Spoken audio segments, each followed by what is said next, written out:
Good evening and welcome to the Gold Goats and Guns Hour here on YouTube and Periscope. It's Friday night. It's February 1st. It's 2019. We've got a lot to talk about. My name's Tom Luongo. We do this every Friday night at 8:30 and every Monday night at 8 o'clock. We do this for about an hour, maybe an hour and 10 minutes or so, depending on my mood. And tonight we're going to talk about, to start out with, we're going to talk about Matteo Salvini and his problems with a Sicilian court wanting to try him for kidnapping. Now, and then we're going to talk about the Federal Reserve. So, got a couple of things on my mind tonight that I want to make sure that we cover. So, coffee, whiskey, whatever you enjoy, and let's do the thing. Also, hopefully tonight I will be able to welcome some of the new subscribers to the channel. We had a couple of videos go pretty viral, at least for me. I don't know, 12,000 hits. Is that viral? It's viral for me. So great to see the channel now up to nearly 1,900 people. We should easily pass 2,000 by next week. I would have been happy with passing 2,000 by the end of March, but you know, hey, it's February. So we're going to talk about the Salvini thing and how important it is, and why I think and why I know what I think is going on and what it has to do. So, article this morning, put it out yesterday morning on my blog over goldgoatsandguns.com. It hit zero hedge this morning, first thing. Did pretty good business, about 38,000 views. So let's get to it. So, a court in Sicily ruled that Matteo Salvini, Interior Minister and Deputy Prime Minister, Matteo Salvini of Italy, can stand for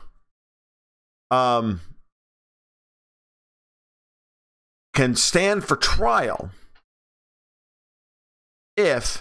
because he had the temerity to hold some illegal migrants on a ship indefinitely. Now, I think the problem here is that it was a military ship, but don't quote me on that.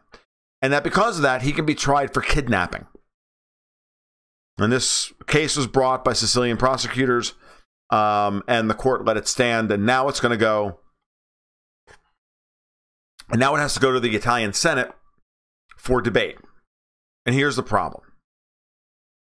So I was watching a thing from Dr. Steve Turley the other day who brought this issue to my attention. I hadn't noticed it, and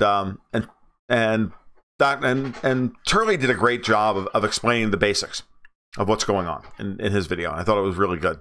In that the dynamic here is that this is an attempt to push a wedge between Five Star Movement and the League, because nominally, let's kind of break it down in small chunks here. Nominally, Five Star Movement is nominally leftist. They're the ones who push for universal income, and they also want full transparency of government, and they absolutely want and have campaigned on the idea that any government official who's under investigation for any purpose should be suspended until that investigation is over.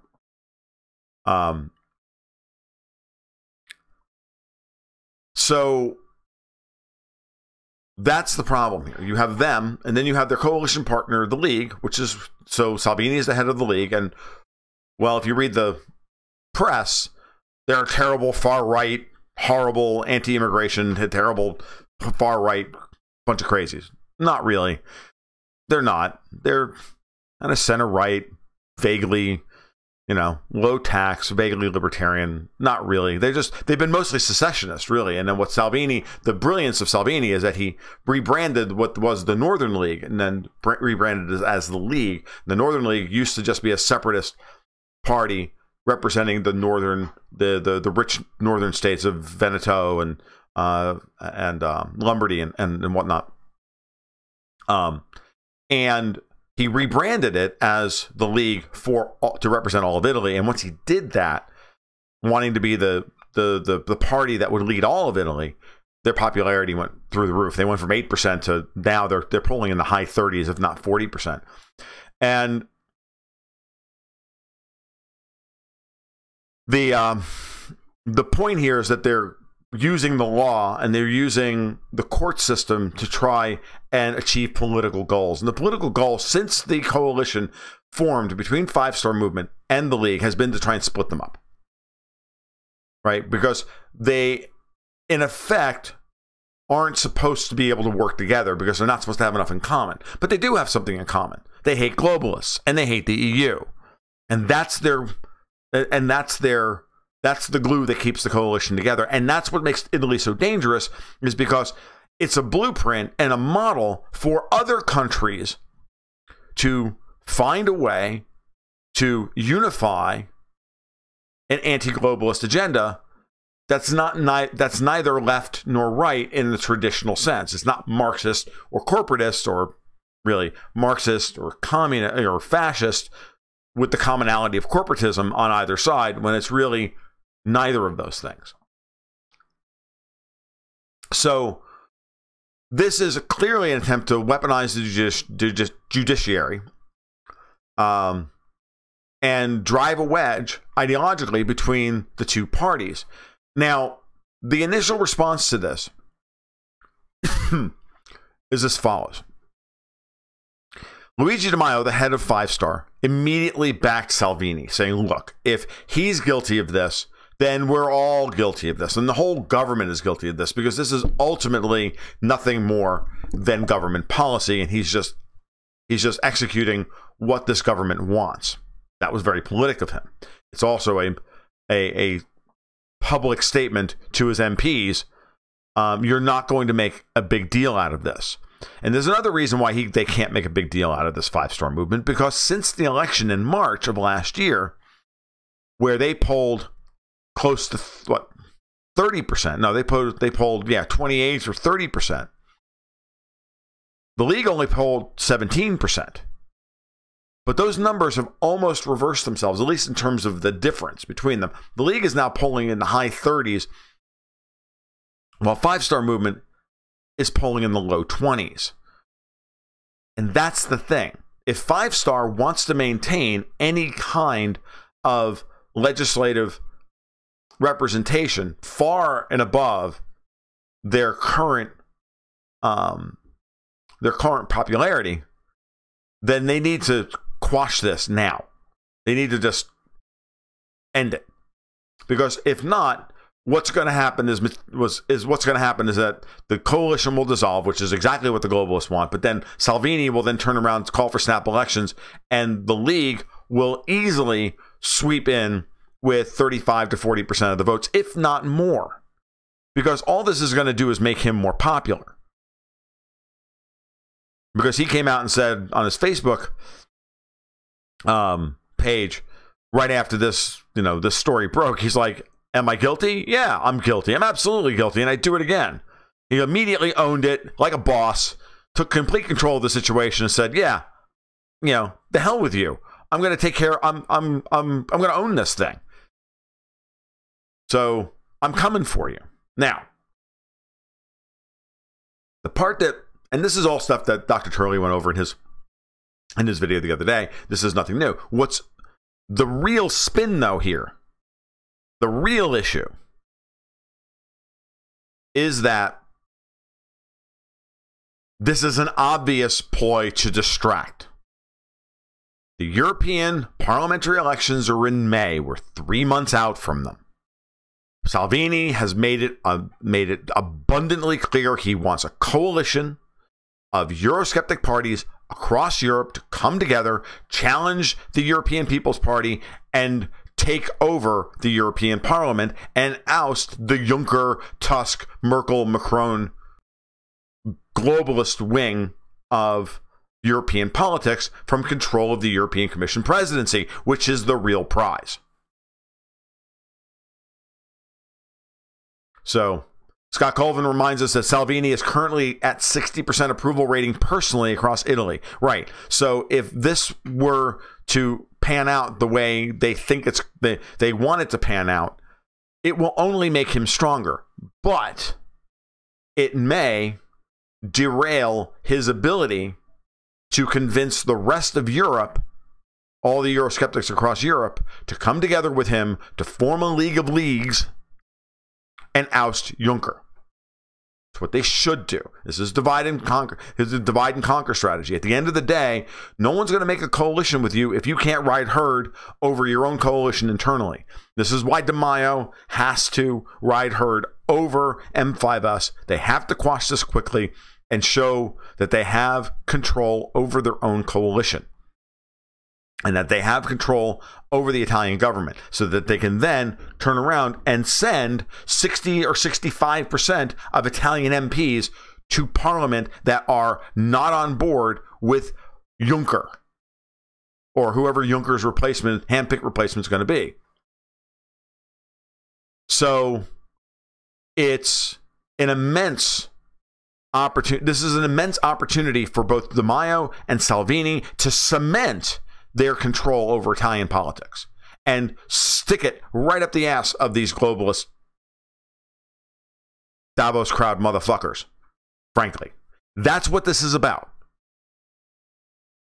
But they're hoping that they can just run the clock out, like they've been trying to run the clock out on Brexit and trying to stop this. And I don't think it's going to work. I don't think Macron is going to last until May, the way things are going in France. But you've got to get some of the ones that are on the fence. And to be honest with you, Viktor Orban and is not down with making a coalition with M5S. Yeah, he's not crazy about that. Not crazy about that idea at all. So, he's made noise about wanting to stay in the European People's Party in order to try and continue to, hold serve within it, because he's not convinced yet that there's going to be a very big turnover. And I think that that's the wrong way to play, as is Marine Le Pen. That it's important now that Salvini and De Maio keep this thing together and hold this together. And it's incredibly important now that Alternative for Germany get their ducks in a row and try and get their get their ducks in a row and get their popularity up well beyond their current polling numbers. It would be interesting, because you got to remember something about European parliamentary elections. We've seen this before. We saw it with UKIP. We've seen it with AfD in the past. We've seen it with others, which is that the people of Europe tend to be more willing to send minor parties to Europe, to Brussels, than they are to send to their own parliaments. Right? And so you'll see, this is why, for example, UKIP massively outpolled their domestic numbers. The European parliamentary elections were good for UKIP, and the general election after that wasn't particularly good.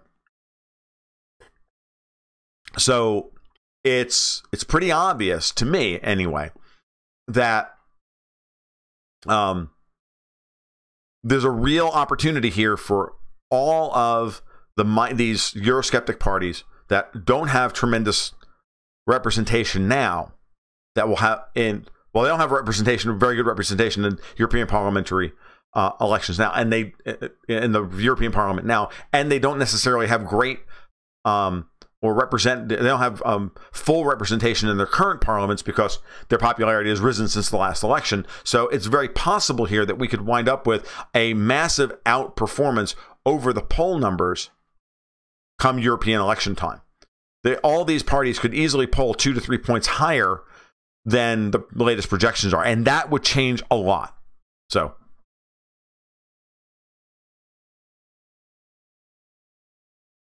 So it is really interesting what's happening now.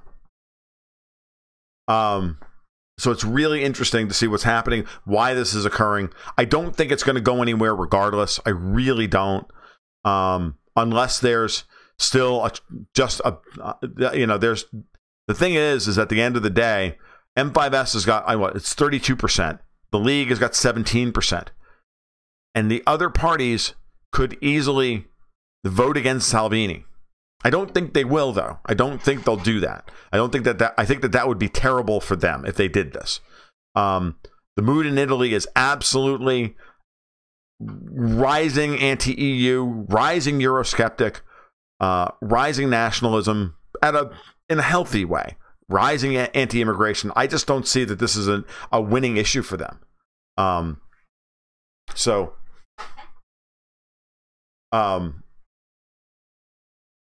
it's ultimately, I really do think that, and maybe I'm wrong. I mean, anybody who's Italian in the audience wants to tell me one way or the other why I'm wrong, but I haven't seen that yet. I haven't seen any of my regular detractors from whenever I write about Italy tell me that I've got this wrong. Actually, all of them have been quite happy that I've gotten it right this time. So it's really funny. Really, and it's really important. So we have to watch this carefully, because if they're able to make this charge against Salvini stick, it's gonna be a difficult path to a majority, some kind of Eurosceptic majority in the European Parliament after the election. Okay, so my comments on that. And of course, I just scanned the headlines from the American press and the American European press on this, and it's all far-right dictator Matteo Salvini, blah, blah, blah, blah, blah, could possibly stand trial for kidnapping. Oh my God, he's, with all these, and the pictures they use of him are just awful. They're all mugshots. It's just really funny how absolutely and utterly in the tank the media is for this, and it's so obvious this is an operation by the EU behind the scenes, and and Soros and the rest of them. It's just so obvious that that's the situation. All right, Rocket Man asks why Orban's party is still a member of the European People's Party, because he wants to, because it gives him some cover within the EPP, that he's not to shield Hungary from some of the worst blowback against his policies. That's why he does it. He also is able to stay in the European People's Party in order to affect it from within, know what's coming and everything else, because you get invited to the meetings and whatnot. So, well, what happens if a Eurosceptic party takes control? What do you think happens? Juncker's hand-picked replacement doesn't. And now that would pave the way for real reform of the European Union from the ground up. It means the ability to reform from within. No, deplorable. What I'm saying is I know that the Hungarians don't want to secede from the EU. The Italians don't want to secede from the EU. But they don't want the EU to continue on the path that they're going.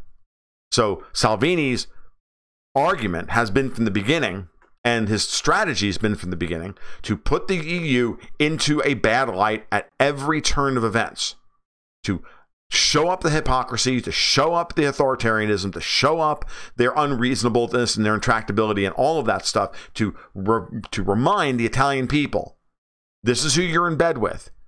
Now, we don't want to leave. We want these reforms. So we're going to work hard to get these reforms. And if we don't get these reforms, it's balls in your court as to what we're going to do. I don't think much of the Red Scarf counter protest in France. I think it's AstroTurf.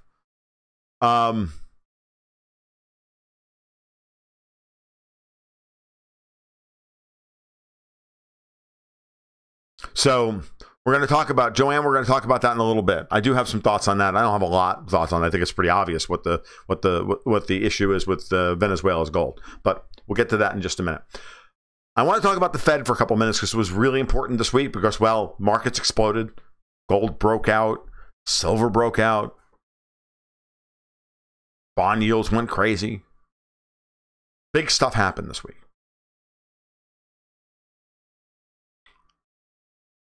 Because the Fed, at their January meeting, put the kibosh. They didn't raise rates. No one expected them to raise rates in January. Everybody expected them, at best, to raise them in March.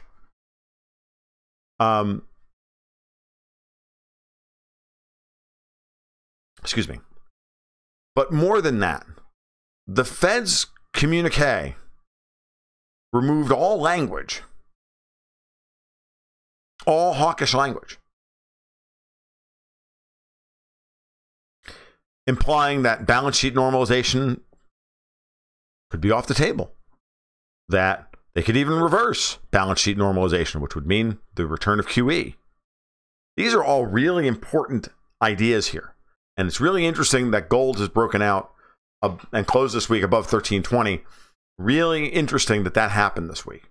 Because just 30 days ago or 60 days ago, the Fed was talking about, nope, stay the course. We're divesting our balance sheet at $600 billion a year over in 2019, and we're going to raise rates 2 or 3 times, and that's all we're doing. And we're on track. Everything looks great. This is what we're doing. And then 45 days later, they turn around and go, well, no, sorry, do over. That is not normal. That is not normal. The Fed just punted because the Fed finally realized things are a load worse behind the scenes than anybody ever thought.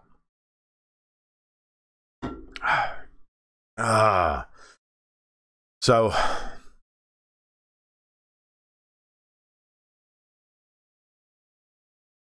I just wanted to bring that up. I'm not really want to talk about it at length because I don't really want to talk about it at length. I'll talk about it at length at another point, but I want you to understand that this marks a major switch in Federal Reserve behavior. And if they continue along this path, it only supports all the weird stuff that we're seeing in Europe, that all the political unrest that we're seeing in Europe, the move towards a no-deal Brexit, that's pretty obviously going to happen at this point. And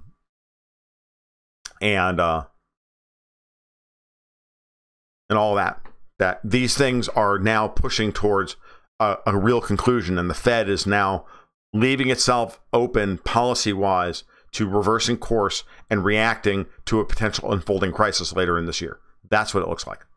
The unwinding is unraveling. There you go. Oh, good evening, Brett Harris. How are you? So,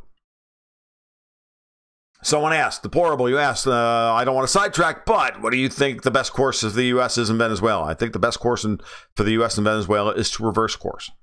We have been trying to get control of the Venezuelan oil since the 90s. It brought Hugo Chavez to power. It's destroyed that country's infrastructure. It's destroyed its investable base. It's destroyed its oil industry. It's destroyed so many things. And then it brought Maduro, the incompetent bus driver, after, Chavez somehow came out with stage 4 throat cancer all of a sudden, 6 months after repatriating most of Venezuela's gold from the Federal Reserve. Not a conspiracy-minded guy, but there are no coincidences in politics.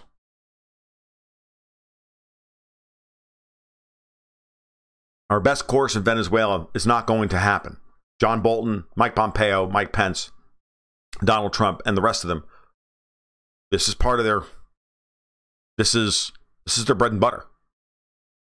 I think that at my most generous, I think Trump is going along for the ride, and if he can get something out of it, if Bolton and company can make it work, if Bolton and company can make it work, then he'll go along with it, and if Bolton and company can't make it work, then he'll ditch it at some point.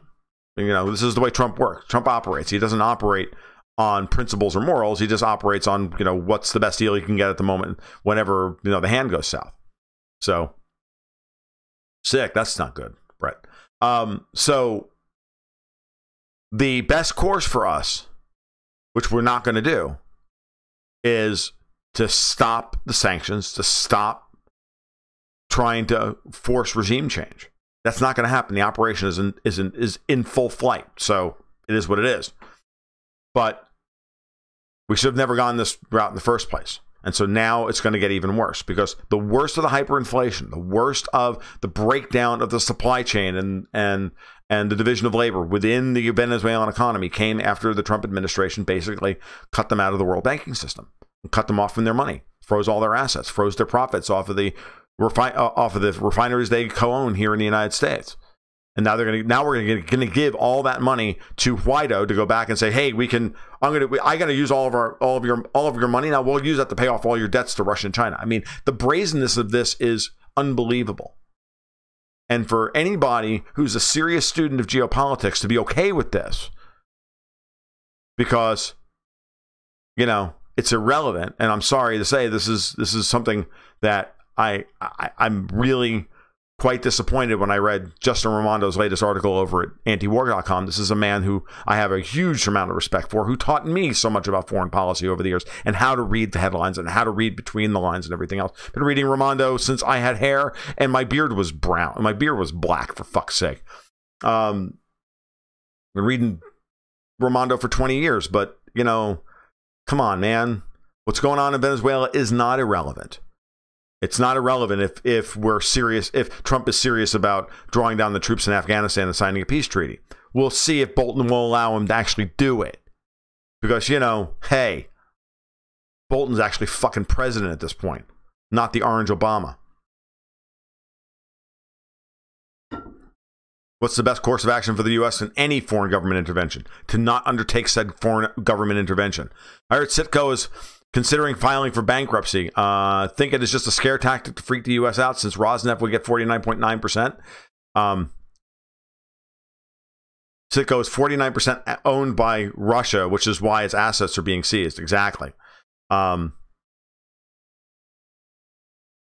Between Venezuela and the IMF, the Russian talk shows are going ballistic. Yeah, I wouldn't doubt it. I haven't watched any of them, but I wouldn't doubt it.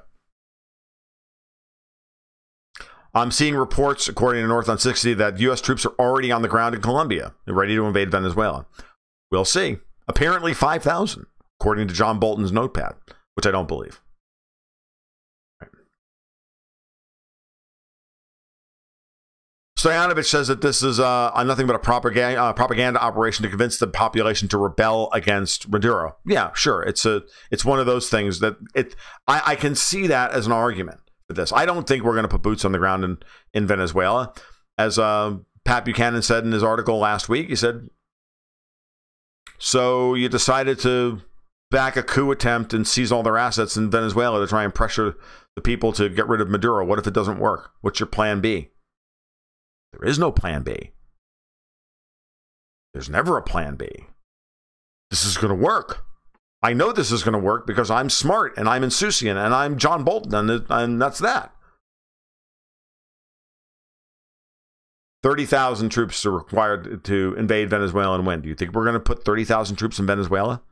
Trump can't put 5,000 troops on the freaking border to stop the caravan, for Christ's sake, but he can put 30,000 in Venezuela to seize their oil? How well do you think that's going to... How well do you think that's going to so what I'm looking for, shore up his re-election campaign? All it's going to do is make him look like the cartoon figure of late-stage capitalism all those crazy fucking Marxists in the Democratic Party are accusing him of being anyway. I mean, it's all it's doing. All it's going to do is radicalize the center-left in this country to think, oh, yeah, this is what late-stage capitalists do. Marx was right. They invade people for their oil or whatever. It's insane that he would even, and Trump is smarter than this. He understands that that's not a winning electoral strategy for him.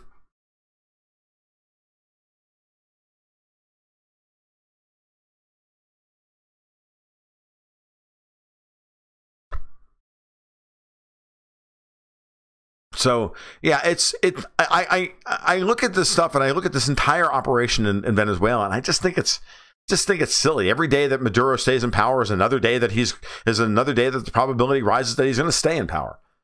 So that's what I think.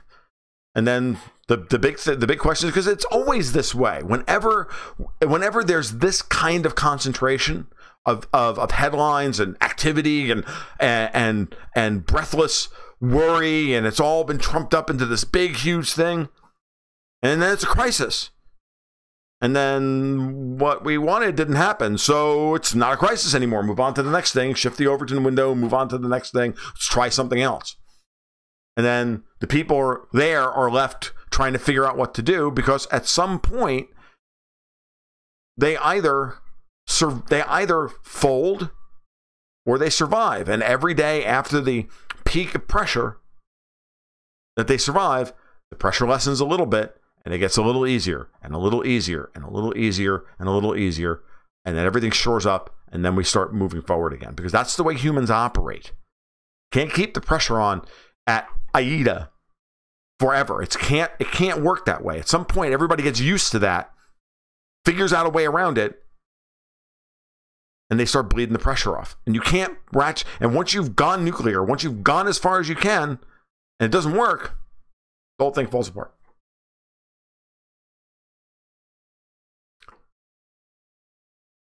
We had military CIA in Colombia for some years now. Huge 2013 WAPO expose by Dana Priest on covert action from Joanne Leon. Thank you. Do you think they're after the gold? I think that's a very naive worry. I don't mean to be blunt or rude. Venezuela doesn't have that much gold. It doesn't matter. What they're trying to do is to stop Maduro from having any amount of money whatsoever to keep operations running for the 3 to 4 weeks that he needs to stay in power, to stabilize things. That's why there's all this discussion about the gold. The gold isn't that much. And the other thing is that we like having control over everybody else's sovereign gold, because possession is 9/10 of the law at the end of the day. Okay, so it's why we didn't want Germany to have their gold back. That's not about Venezuela, or it's not personal. The United States and the United Kingdom don't want to give anybody's gold back to them, because if you can hold it hostage, then you can hold them politically hostage.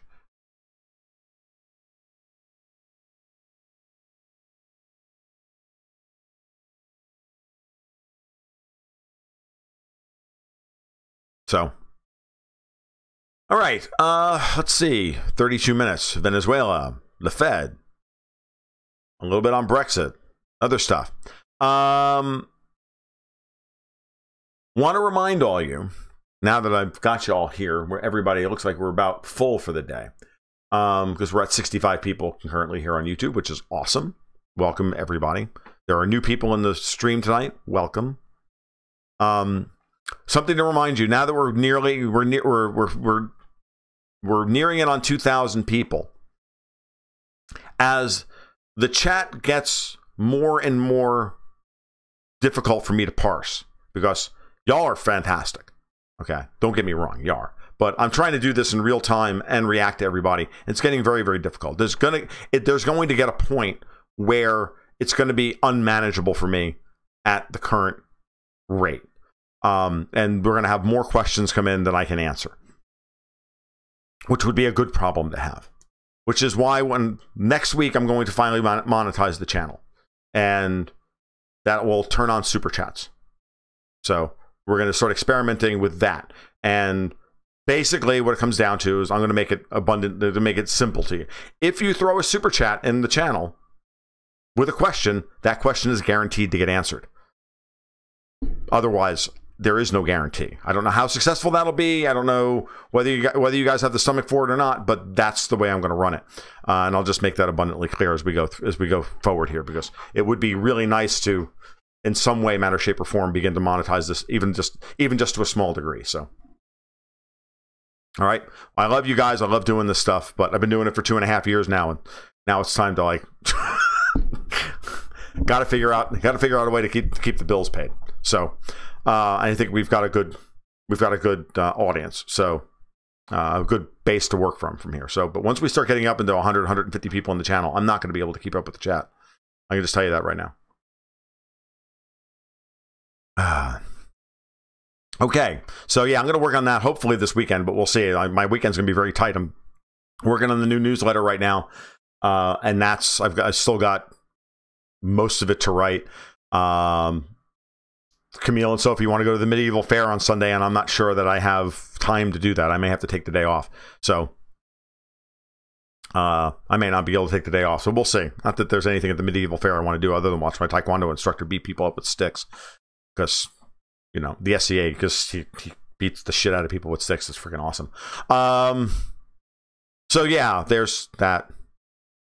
But yeah, so that's the gig going forward. I'm going to turn Super Chats on, and we'll go from there. And we'll see how we do. So what is Super Chats? Super Chats is a way to donate to the channel. It's a way to monetize the live stream by you. You'll have the option to donate to the channel and guarantee that I'll read your comments and or your question live. And I'll say this. This is the thing. This is what I would do if I were in your boat and you had things you wanted to ask me. I know what I would be doing. I'd be making a list of questions about stocks I wanted me to cover, chart reads to do, all that kind of stuff. That's what I would be doing. Go, dude, throw up. Give me a read on where what you think about ExxonMobil right now, and I sit here and talk about it for 5 minutes. That's what I would do. Like if you're going to throw $5 at a guy to get some value for it, that's what I would do. But you can use it however you want because I can do shit like that. So let's not forget that. I don't do it here regularly anymore. But if you guys have a particular subject you want me to cover, then throwing shekels at me is a great way to get me to respond. I'm a trained SEAL just like anybody else. So, all right, awesome. All right, that sounds great. All right, so let's do that. So, because I know, guys, we had a really good week, a really good month on the YouTube channel. So 650 people signed up this month so far in the last 28 days. Really, really good. As a matter of fact, when I get done with this, I got to do a video tonight before I go to bed. So I'm not sure what. I think I'm going to probably do something on Salvini, maybe. I don't know. We'll see. I haven't decided yet. I've been focused on other stuff. I've been looking at been looking at balance sheets all afternoon while I write up the stuff for the newsletter. So Super Chat is when Tom speaks at least 6 times faster. You poor bastards. If I spoke any faster, I don't think you guys could actually even understand a word I said. I can barely understand a word I say sometimes. All right. Let's see. But for now, let's keep the thing going. So what else do you guys want to talk about tonight? I will scroll back to the chat and see if there's anything I missed. That's good.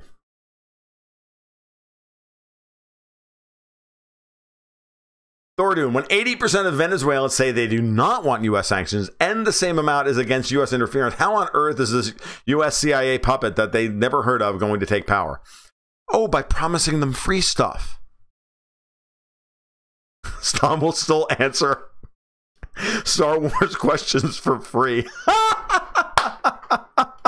Yeah, I will.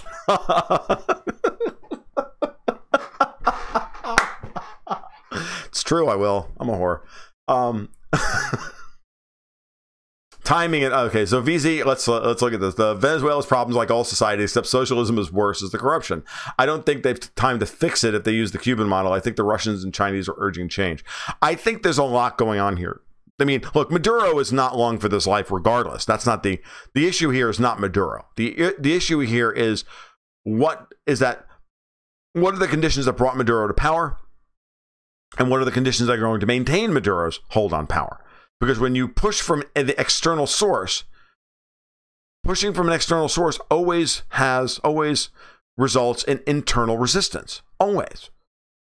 It's the same thing with Salvini in England, right? As in Italy, it's the same thing with the EU and the obvious blackmailing that's going on over the Brexit negotiations. It's making the British people who don't even want to leave the European Union say, "Fuck you, assholes." See, there you go. You'll pay for more profanity? There we go. Ready? Fuck you, assholes.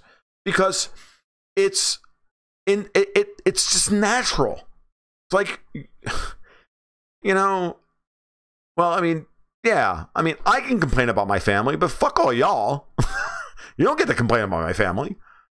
I mean, I can tell you everything that's wrong with my family, and I'm allowed. It's like, it's my tribe, right or wrong. America, love it or leave it. Well, I only kind of like it. Can I live on the Canadian border, please? It's an old Mad Magazine joke. So Because the thing is, and this is what's wrong with the calculus in these regime change operations, which is that the people know it sucks. They're not dumb. They know Maduro's an idiot. They know this is not right, but it's their problem to fix. So with us turning around and going, well, you're too fucking stupid to fix your own problem, so we're going to fix it for you because you're a fucking bunch of idiots for allowing Maduro to come to power or stay in power. I'm like, no, motherfucker, no. It's our problem to fix, not yours. And that's the problem with all this dispensational, benighted, we're the great saviors of the freaking world shit that the fundamental right in flyover country falls for every fucking time, and the goddamn liberal interventionist left always fall for, because they're both two sides of the same messianic coin. One wants to bring, wants to bring forth this they both think it's the second coming. I mean, they're God's chosen people or just better than them. The secular version is like, well, we're just better than you stupid brown people, and we're going to bring you enlightenment. This is what? Like, what about European history has not said this in the past? Yeah, Ron Guaido he's just a Bernie clone. He's nothing new, but he's going to be a Bernie clone with $5 or $10 billion in his pocket because we stole it from Maduro in the first place.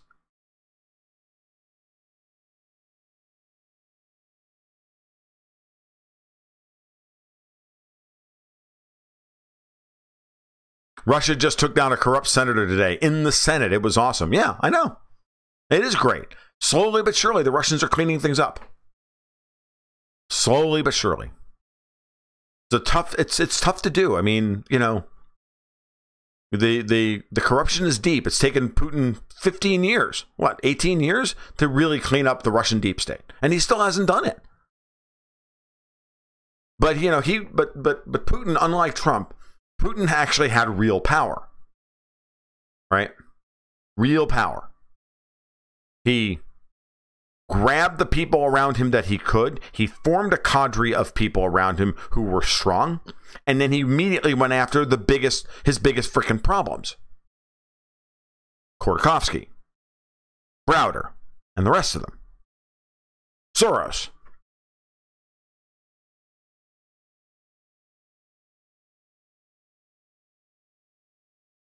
So it's what allowed him to shoot certain people in the head, put certain people in jail, nationalize their assets, yada, yada, yada, yada, yada. Pray for Mojo says, before Brexit, the people of Ireland had an 89% favorable approval rating of the EU. Favorability, 89% of the people in Ireland looked favorably on the EU to 89%, so 9 in 10 people. Last year, it was 3 and 4, around 76%. And there was a poll yesterday, on Wednesday, same survey, 64%. By the time Brexit rolls around, it'll be under 50.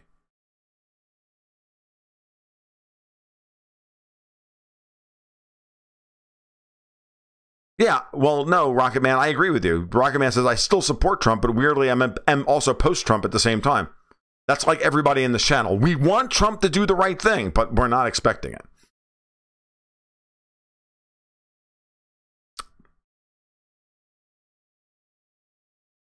Whoa, what? What? Give me that one. Media reports in Pakistan claimed yesterday that an international spying network had been dismantled in the country following the arrest of at least 5 intelligence officials who were working for foreign assets, allegedly the CIA. Whoa. Nice. Very nice. Lots of good things happening in Pakistan right now, as a matter of fact. Joanne, glad you brought that up. Thank you. Because I wish I had known that 4 days ago when I sent in. I wish that happened 4 days ago when I sent in my latest article for Newsmax. Because it was about Central Asia and Pakistan, India, all that stuff. Because what's going on with Imran Khan in Pakistan is really fascinating because Pakistan has to chart a path of independence in the long run, balancing their relationship with China and India and Saudi Arabia and Russia and everybody else, while making peace with Afghanistan and trying to clean up the corruption and trying to depower the political influence of the military, at the very least get the military and the civilian governments to be working together as opposed to at odds with each other.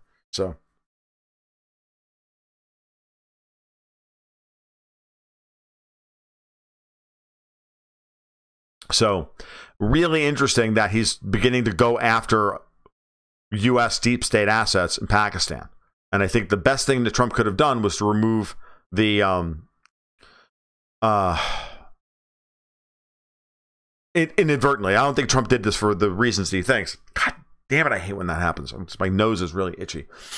And it's not good to constantly touch your face while you're doing this. It's not a good look. I'm like, I can't live stream for a fucking hour with an itchy nose. It's just not possible. So, it's like, what do I got to do? Exfoliate before I fucking go live anymore? Jesus Christ. So, just checking. So, so it's really interesting why Pakistan is interesting right now, because you've got CPEC, you've got the North-South Transport Corridor, which is basically goes from India through Iran and around CPEC, which is the China-Pakistan Economic Corridor, where the Chinese are dumping tens of billions of dollars into Pakistan to upgrade their infrastructure and their power system and their road system and their rail system and everything in order to be able to create an overland route from China to points west, to Iran and Turkey and up into... So, super sad to have Tom touch his face. Dude, I'm all over it. All right. So, yeah, that's... I am Italian after all. All right, so... keep a damp cloth nearby. There you go. But they have to still get out of frame, right? It's just one of those things. So when somebody finally says something, you're like, stop touching your face. I'm like, then every live stream, all I can think of in the back of my head the entire time, don't touch your face. And then of course the itch. It's just terrible. You have no idea.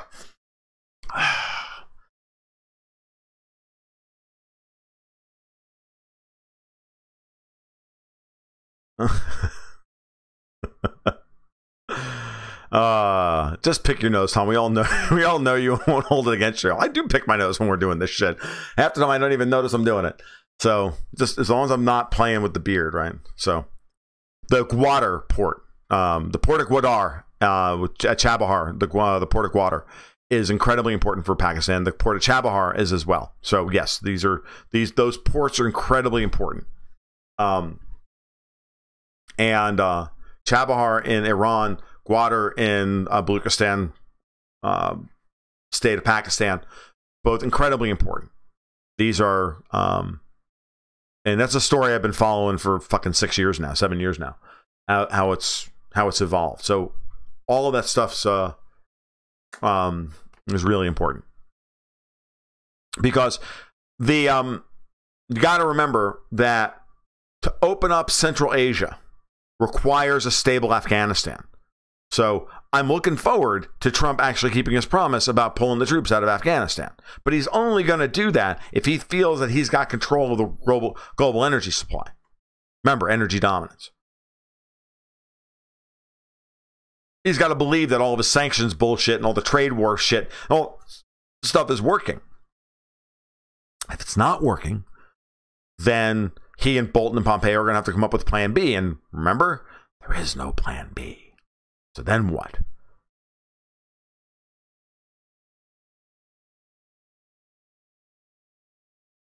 Just where have you had your face? You don't want to know. I think it's clear the world is pushing back on U.S. overuse of sanctions. I think it's very true as well. It was good to see the EU finally put together their special purpose vehicle to deal with getting around the sanctions for Iran. Even, the amount of propaganda about that no one dare use it and all this other stuff, they're going to use it. They're just not going to use it tomorrow, week, next month, 2 months, 3 months. At some point, someone is going to brave the sanctions because there's going to be a market opportunity. And when the market opportunity is there, someone is going to take the risk and move into it. Someone might they may or may not get dinged. But I'm going to tell you, the U.S. is not going to go after every small European company that does business through the special purpose vehicle with Iran. Why? Cost of enforcement is too high. What's the point of spending $100,000 to stop $10,000 worth of commerce? None. And so that's the point. And that's what it opens up. And it also, of course, then opens up other channels for not just Iran to use, for them to trade with Iran, but other sanctioned countries as well. And don't ever forget as well that you wait and it'll start being a port of call for non-EU countries as well. Okay. So Stoyanovich reminds us that Guadar only works with Afghanistan at peace. Exactly. The North-South Transport Corridor only works with Afghanistan at peace. All of it. Because remember, it goes all the way up to the Caspian Sea and everything else. Yep. Plan B seems to be bringing in the worst of the worst Reagan and Bush era neocons like Abrams, though I wonder if they pledge to help Trump make Russiagate go away in return. I don't think that's Plan B. I think that's Plan A. But, it's certainly not Plan L. When will Bolton admit that the sun is set on the American empire? When his mustache finally raises up and strangles him in a bid to save life and limb on the planet. I pulled that one off without an Sometimes the comedy works. Sometimes. Paraphrasing, of course, Douglas Adams from The Hitchhiker's Guide to the Galaxy. And if you don't remember that path, you'll know what I'm talking about when you remember I use the phrase Vogon poetry. Remember? So, John Bolton's mustache, Grunthald the flatulence, lower intestine, reached up through his body cavity and throttled his brain in a bid to save life in the universe as we know it, because he was about to embark on his 11-book epic, My Favorite Bath Time Gurgles. Right. Dude, you do realize that I read The Hitchhiker's Guide to the Galaxy for the first time in college while taking poetry workshops. So when I read the passage on Vogon poetry, I literally couldn't stop laughing for about an hour and a half. So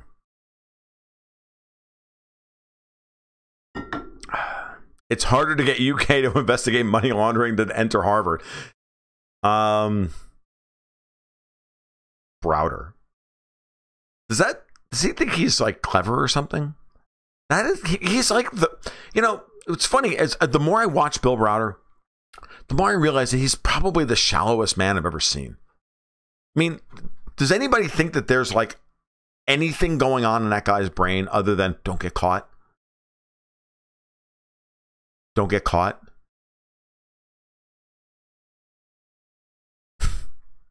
When can Rand Paul possibly be elected president? Not going to happen. Yeah, throttle. Throttle is a great word. Okay, no, dude, seriously, throttle is a great word. It's like that great scene in Kill Bill Part 2, and Daryl Hannah's like gargantuan. Such a great word. I never find a way to use it. It's such a great word, gargantuan. It's throttled. It's a great word. The big hard thruh in the front of your throat, and then the guttural. It's just a great word. I mean, you're kidding me, seriously. Yeah, the Vogon poetry thing is freaking hilarious. Rand Paul will never be elected president because the United States will not survive long enough for him to become president. It'll break up before then.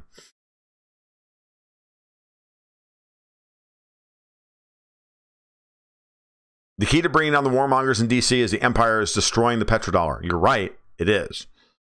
Which is why Trump is desperately trying to save it, because Trump still believes in an America that doesn't exist or maybe never existed.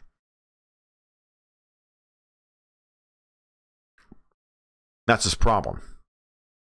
And he's not willing to update his game plan. He has a plan. He's running it.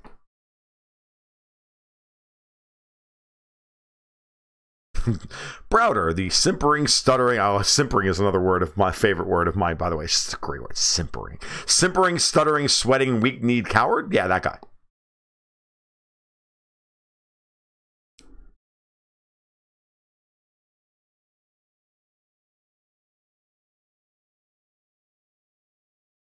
One or two presidents after Trump is all we have. Yeah.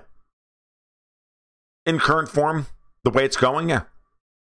And it's only these last 6 months, or really 4 months since the election, that made me really feel that we're there, that we've reached that point. Because the Democrats are completely done. They're on their path to give us what we want, or we will destroy the country.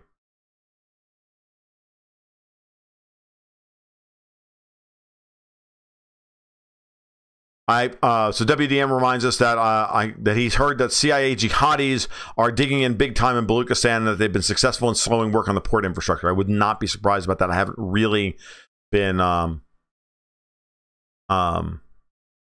really following the particulars out there, but I'm not surprised by that. That's going to be one of those things that if Khan is successful in helping in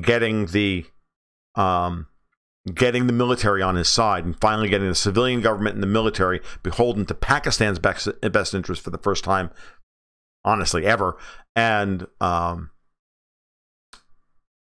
then can start rooting out some of this stuff. That would be a win. Who was the last great president? Warren Harding?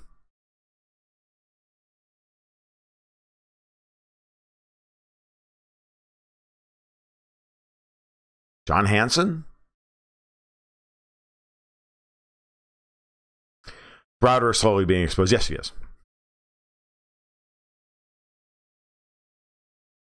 Have you noticed that Maria Bartiromo, who, by the way, is still hot after all these years, hasn't had Browder on since we flooded her with facts? Yeah, have noticed that.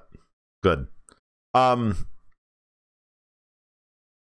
So Khodorkovsky, the whole Khodorkovsky is behind Browder as well as Soros and the entire McCarthyite deep state and their whores in the media. Yeah, probably. I don't know, Brett. That I don't know what Browder's thinking. Accusing members of the House of Lords of money laundering is a good thing. I don't know that works. I'm not sure how far that's going to get him. I mean, he must really think that he's invulnerable, or it's the other way around. And now he's so worried that he's got to go, full on crazy. So Harding was the best president because Harding was the one that did nothing during an economic depression. The post-World War I depression, Harding's handling of it,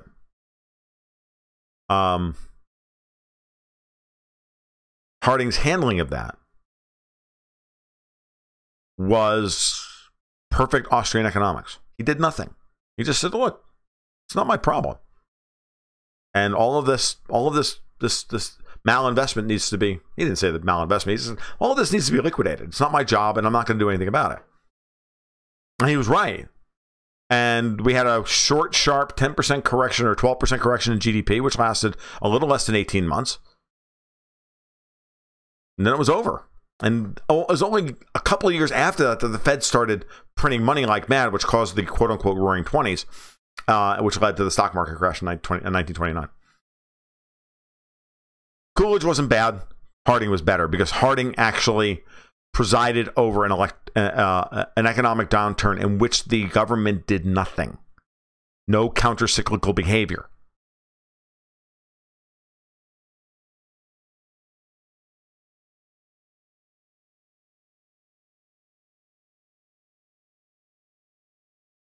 Yeah, when Browder starts going after people individually on Twitter, you've got him. Yeah, no, he's just blocking people and going crazy. Yeah, it's always good. Accusing senior members of government of money laundering. Isn't that a tautology? Mr. President, under redundant, it says C redundant? I'm not sure what you mean there.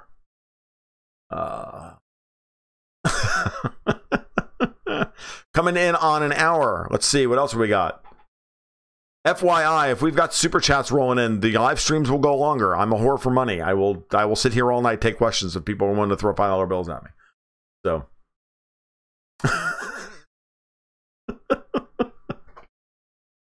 What am I going to do? What a week. We spread fake news stories to affect Danske Bank, accuse some wars. It's Browder to a T. Exactly. Notice how Maxine Waters came out today and said that Deutsche Bank is a money laundering. That's all Deutsche Bank is a money laundering empire. I'm like, oh my God. Well, by the way, I mean, we're at the point now where everything is money laundering. If the United States doesn't have complete access to all banking records the world over, it's money laundering.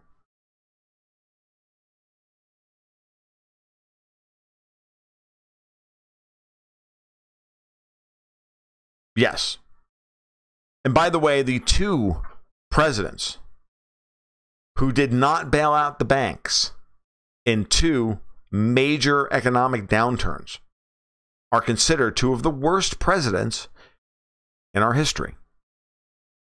Because history is written by the victors, and the victors have been Marxists. Who's the other one?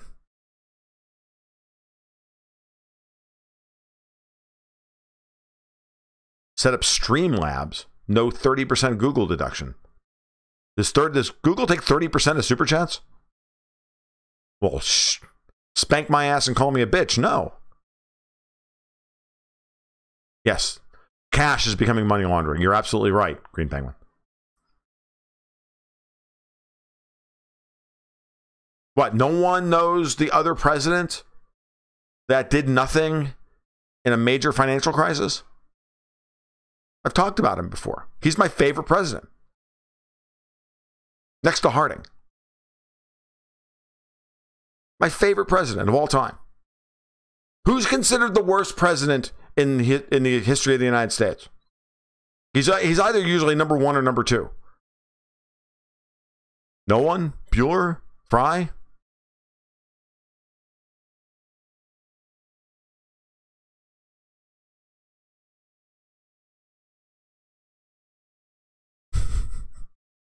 Colleen, no one is asking you to, no one is saying that you have to donate. Ugh. No. Much earlier than that. I told you Harding was the last one that I thought was any good. So this guy's obviously older than Harding.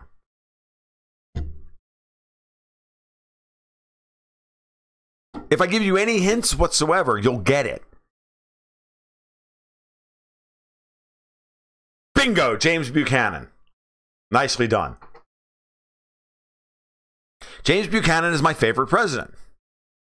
Why? Because James Buchanan did nothing to save the banks during the Panic of 1857.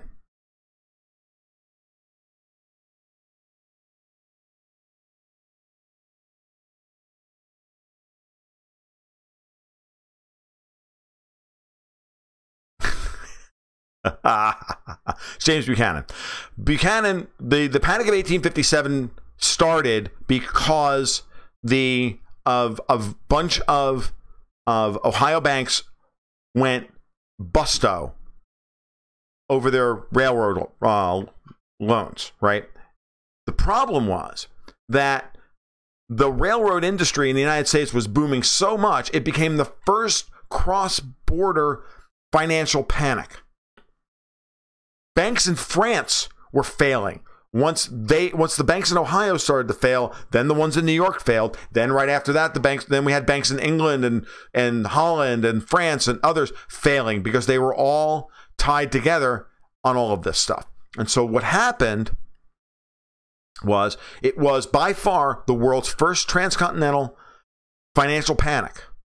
And Buchanan was lobbied by everybody. You have to do something. You have to do something. You have to do something. You have to do something. And Buchanan said, no, it is not my job. It's against the Constitution. I don't have that power. I don't have that right. I don't have that power. No. What he did was the only thing he did was he shored up liquidity at the state banks to ensure that they had enough silver coinage to keep the local economies running while the banks shut themselves down, worked out all their freaking debts, They were closed for over a month, these banks. And it's not my fucking business. It's your problem, not ours. So what a shock that after Buchanan refused to do anything about the Panic of 1857, fast forward 3 years later, and for the first time, we get a non-choice for president. We get a railroad lawyer or a railroad lawyer, Lincoln or Douglas. Didn't fucking matter. Whoever won that election, we were going to lose.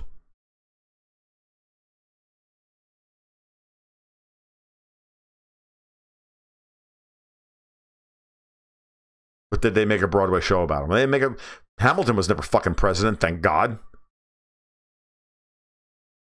I mean, so, and then Buchanan refused, rightly, to stop the southern states from seceding because he didn't have the right to do so. He wanted to stop them. He didn't want them to secede like Theresa May. He was a Remainer. He was a Unionist. But he didn't see where he had that constitutional power. And he believed in the Constitution more than he believed in the Union. And he had to go. He was effectively primaried out by his own party. The Democrats split in order to stop Buchanan from being their candidate in 1860. That's how Douglas rose to power. And the rest is history. James Buchanan was the end of the Republic. And because historians, for the most part, are nation-state worshiping fucking Marxists, even the good ones, at a certain level, they're either Bismarckian nation-state guys or they're fucking outright Marxists, love Lincoln because they love power. And they believe in a United States that never really existed.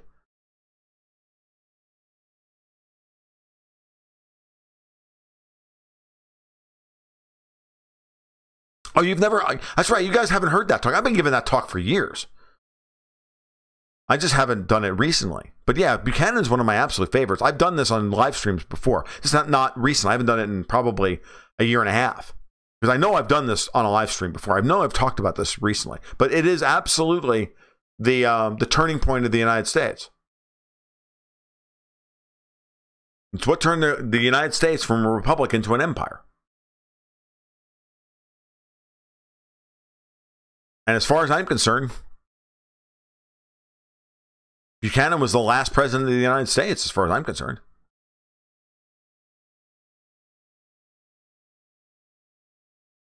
There's a story no one will. There's a movie no one will make. Right? There's an HBO series that no one will make. The lead up to the libertarian interpretation of the lead up to the Civil War.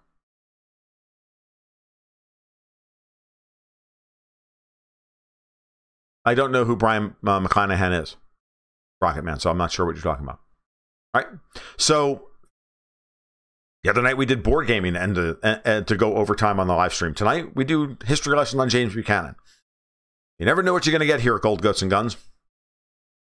I guess that's kind of the point.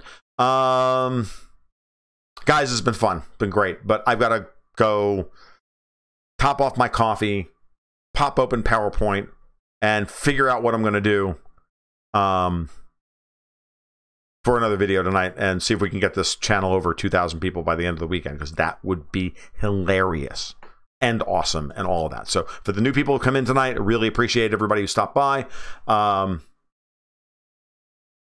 Dragon M, I agree. Speaking of Buchanan, Pat Buchanan should have been Trump Secretary of State. I would have been all over it like a rash. It would have been great. It would have certainly been a better harbinger of where we were going. No, but obviously, Trump would have fired Buchanan because he fired Rex Tillerson, and Tillerson wasn't a moron like Pompeo.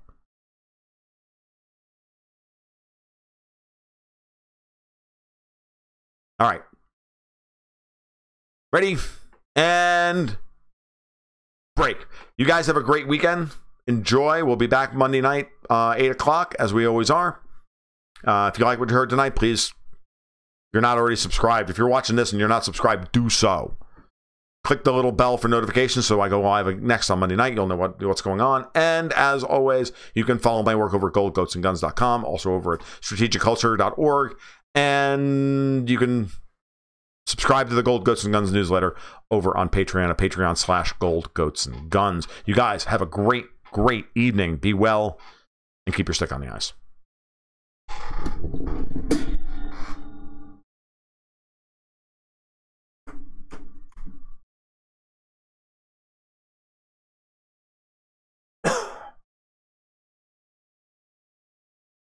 Mike and Tokyo Rogers.